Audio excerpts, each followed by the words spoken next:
Hello students, आज हम लोग क्लास 9th के अगले लेक्चर के बारे में बात करेंगे।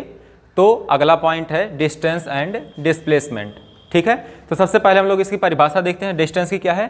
The total length of the path travelled by the object from initial point two final point. मतलब कि कोई भी ऑब्जेक्ट इनिशियल पॉइंट से फाइनल पॉइंट तक पहुंचने के लिए जिस पाथ का सिलेक्शन कर रही है, उस पाथ की जो टोटल लेंथ होती है वह कहलाती है डिस्टेंस। पॉइंट ए से पॉइंट बी तक की या फिर इनिशियल पॉइंट से फाइनल पॉइंट तक की। मतलब कि जैसे मान लीजिए अगर हम इस फिगर की बात करें तो आप ए से बी तक पहुंचने के लिए देखिए, इसमें जितने रेड लाइन से बने हैं वो सारे अलग अलग पाथ हैं। आप ए से बी तक पहुंचने के लिए पाथ 1 का सिलेक्शन कर सकते हैं, पाथ 2 का कर सकते हैं, पाथ 3 का, पाथ 4 का, आप किसी भी पाथ का सिलेक्शन कर सकते हैं। अगर आप बड़ा वाला पाथ लेकर के जाएंगे तो आप डिस्टेंस ज्यादा ट्रेवल करेंगे, और अगर आप छोटा वाला पाथ लेकर के जाएंगे तो डिस्टेंस कम ट्रेवल होगी। यहां पर एक स्पेशल पाथ बनाया गया है, पाथ 5।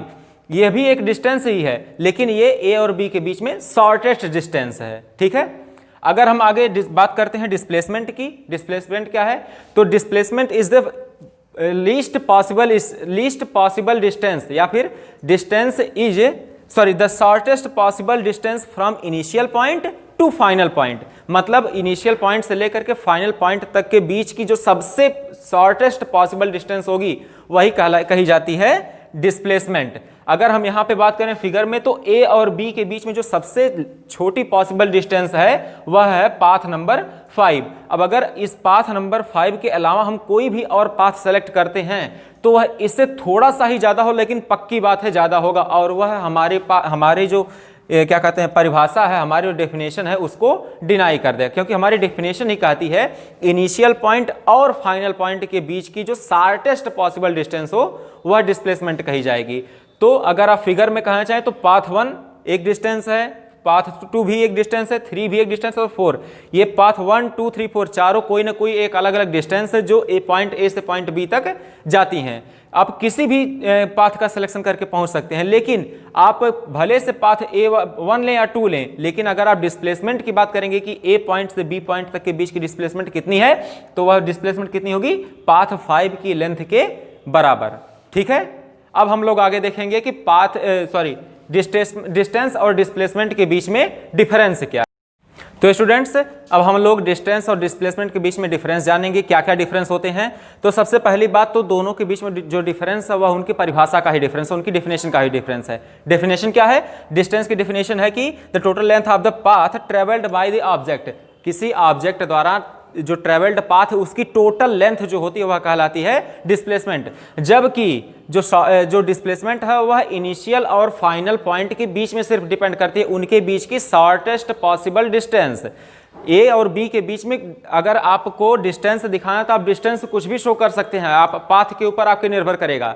लेकिन अगर आपको डिस्प्लेसमेंट दिखाना है तो सिर्फ उन दोनों पॉइंट्स पर डिपेंड करेगा, कभी भी वो उनके द्वारा ट्रेवल किए गए पाथ की लेंथ पर डिपेंड नहीं करेगा। दूसरा है, जो डिस्टेंस है यह एक स्केलर क्वांटिटी है। इसका मतलब क्या है? अगर हम स्केलर क्वांटिटीज की डेफिनेशन को याद करें तो क्या होता है, उनमें सिर्फ और सिर्फ मैग्नीट्यूड होता है, डायरेक्शन नहीं होती। इसका मतलब क्या है कि अगर हम डिस्टेंस को ऐड करना चाहें, दो पॉइंट्स के बीच की डिस्टेंस को ऐड करना चाहें तो हमको सिर्फ और सिर्फ मैग्नीट्यूड की जरूरत होगी, और हम उनको सिंपल अलजेब्रिक रूल से ऐड कर पाएंगे। जबकि डिस्प्लेसमेंट क्या है? यह एक वेक्टर क्वांटिटी है। इसका मतलब क्या है कि अगर हमें दो अलग अलग डिस्प्लेसमेंट को ऐड करना है तो हम जनरल अलजेब्रिक रूल्स का ओबे नहीं कर सकते हैं, उसमें जनरल अलजेब्रिक रूल्स काम नहीं करते हैं। और तीसरा पॉइंट है distance will be always positive. इसका मतलब क्या है कि दो पॉइंट अगर हैं वो डिफरेंट हैं, मतलब एक पॉइंट ए है दूसरा पॉइंट कहीं और है, तो उनके बीच की जो डिस्टेंस होगी वो हमेशा पॉजिटिव ही होगी।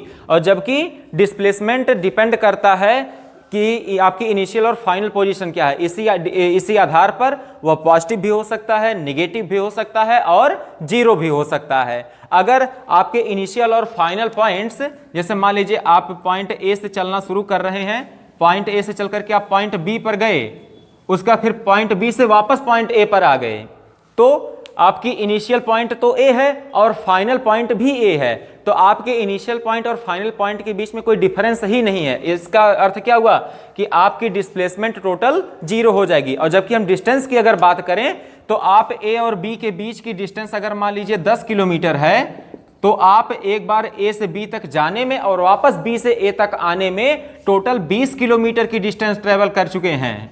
आप ए से बी तक जाने में और बी से ए तक वापस आने में टोटल 20 किलोमीटर की डिस्टेंस ट्रेवल कर चुके हैं। जबकि अगर आपका हम डिस्प्लेसमेंट देखना चाहें तो डिस्प्लेसमेंट जो है वह 0 किलोमीटर है।